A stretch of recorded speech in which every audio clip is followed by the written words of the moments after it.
Radical.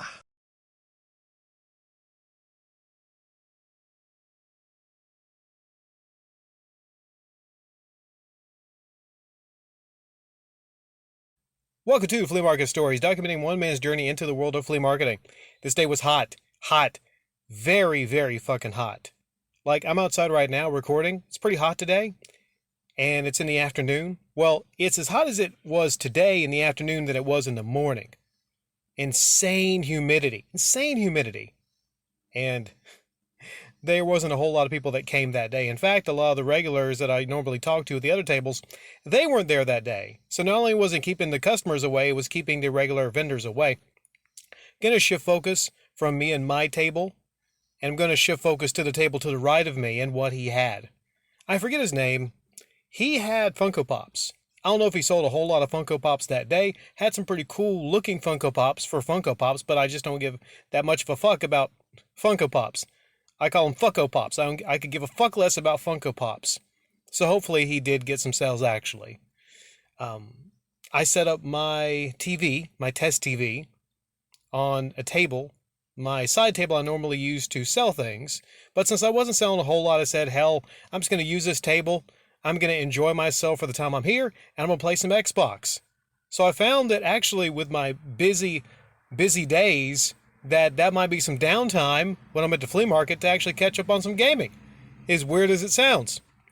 I'm still close to the table, so if anybody wants to buy something, I'll just say, hey, I'm just playing some Xbox. Let me know if you need anything or whatnot. But I still have an eye, so they can't steal anything from the table. I was playing GTA 4, and I'm probably going to start playing some GTA 4 more.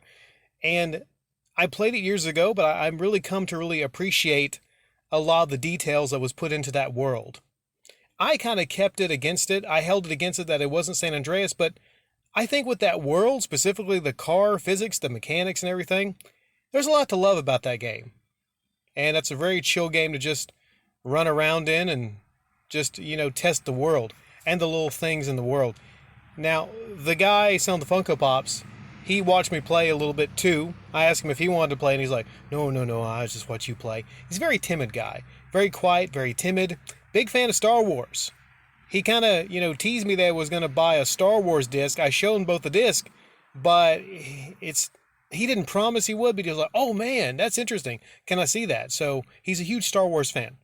As big as a Star Wars fan he was, I thought I had a sale, but I did not. That day, I maybe made like 60 something. And a lot of those sales were actually to other vendors.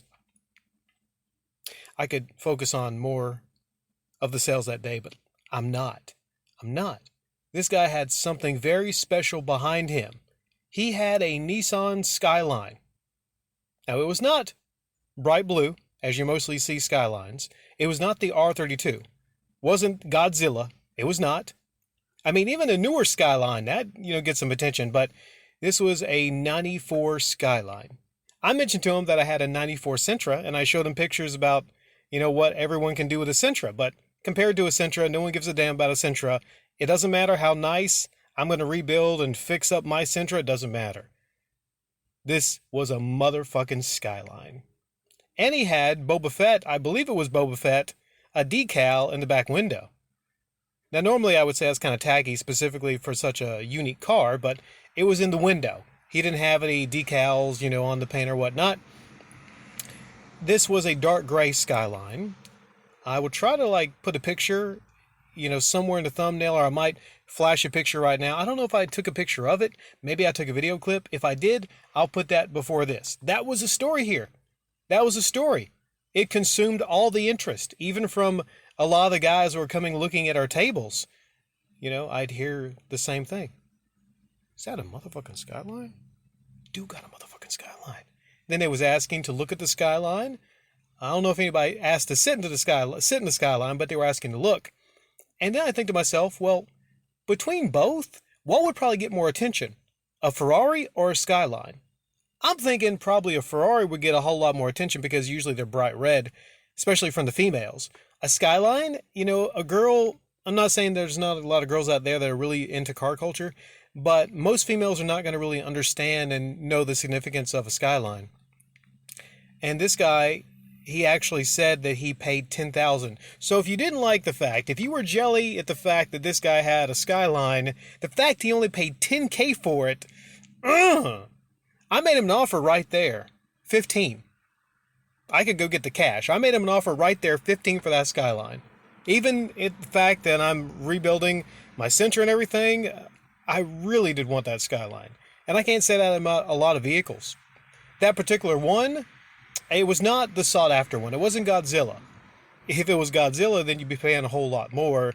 It was the naturally aspirated inline six, not twin turbo. I asked him if it was fast. He shook his head, not really. But you know what? With a car like that, it's not really about, specifically with that car, it's not about getting something that's a 4 or 5 second car that's the fastest. The car looked clean.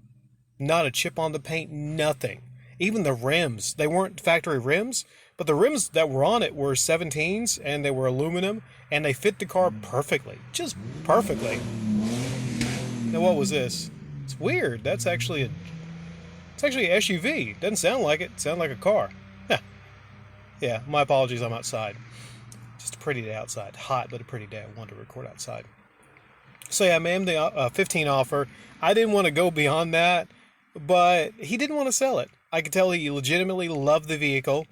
You know, he would shake his head. Other people were offering to buy it, and he didn't want to. But yeah, I was really just happy to be there and see a motherfucking Skyline. And I mean, I got some sales. I made my money back and everything. It's a hot day, but after leaving, I said, you know what? It was worth it. I can say I saw a motherfucking Skyline.